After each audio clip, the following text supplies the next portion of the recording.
We create a pretend world. We are a global production company. We write the screenplay. We're the directors. We're the producers. We're the main actors. The world is our stage. Okay, all of these actors have played their role to create this civil war, which was done by design. So when you watch this stuff in real time, you don't think to yourself to go back and break down the actual footage. You're in disbelief when you see somebody get shot right in front of your face. But of course, it's the illusion of somebody getting shot, because the death of Charlie Kirk is vital in this movement moving forward. Not this movement of freedom, not this movement of nationalism. This is the movement of the New World Order.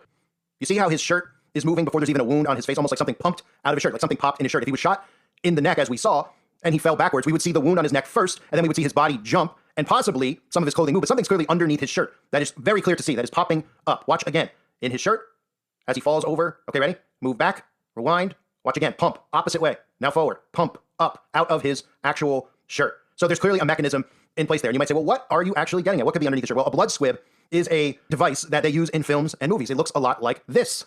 When an actor is shot, under his shirt is a small explosive device. These squibs contain fake blood packs that burst open upon detonation, creating a realistic gunshot effect. However, the explosion can also cause minor injuries, such as burns or bruises.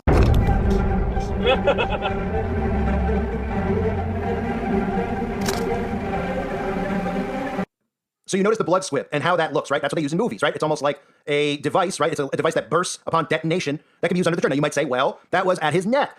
We don't want to jinx it, we don't want to say anything wrong, but what we don't want to have happen is that awful moment, and I wish I could say it's never happened, where you're on set and you start pumping blood, and you look at the actor and nothing's coming out of his neck, but there's a giant red pile going on the back of his body, you know?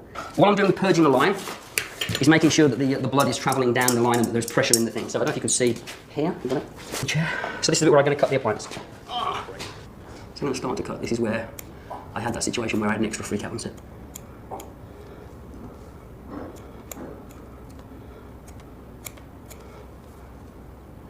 This is always I think, a very nerve-wracking piece, because you don't exactly know for sure that you are in the right place, and also, you know, you are using a pair of live scissors next to an actor, and the whole crew are watching sometimes, and you're a little bit nervous.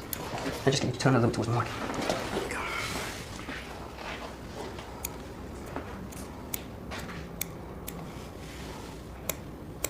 These are a very, very fine pointed scissor.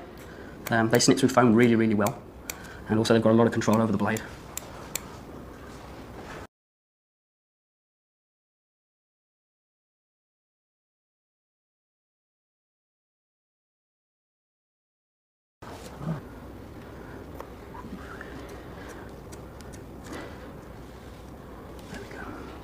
It's a little bit lower than I wanted to be, but that's actually not a bad thing. Regarding the pale colour of the foam on the inside, some people like to paint that red. I don't. Your flesh is naturally white inside. I'll bring you back to the position. And I kind of like the white because it's going to go red very, very quickly. And I like that. I really do. I like this. Now, once you drop your head down, just relax. See, it's almost like I can finger the wound back in. It's almost like it's undetectable. 3, 2, 1. Creating this hit took an air pressurizer, a gnarly prosthetic, and a special blood formula. Making actors project, gush, and burst out blood on camera isn't just about gore. These bloody scenes require careful research and artistic flair. 3, 2, 1. The key was using a lot of blood. For the full effect, though, you'd need to see this in slow-mo. So it's movie magic, as they say, but why would people put it out of the realm of possibility that they would use this type of stuff in real time while people are thinking that they're watching something real, and then, of course, somebody that they look up to or somebody they despise is assassinated right in front of their eyes? It brings them deeper into the psychosis.